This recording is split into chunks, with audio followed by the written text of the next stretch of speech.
In today's video, we will talk about how to remove a Carmax decal. Watch until the end of the video to learn different ways to do it.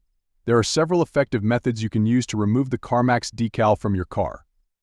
The first method involves using a hairdryer or heat gun. Start by heating the decals with a hairdryer or heat gun, depending on what you have available. The adhesive will begin to loosen, allowing you to peel the decal off easily. Continue heating the areas as you slowly peel off the decal. If there is any residue left, you can use an adhesive remover to clean it up. Another option is to use Goo Gone. You can purchase Goo Gone and apply it to the stickers.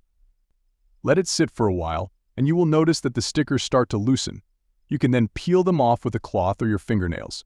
Avoid using any metallic objects to prevent scratching your car. A third method involves using white vinegar. Soak a paper towel in white vinegar and place it on the decals. Let it sit for some time, and the decals will start to come off quickly as they loosen. Keep applying the soaked paper towels until the stickers come off completely. Lastly, you can ask the sales consultant at a Carmax shop.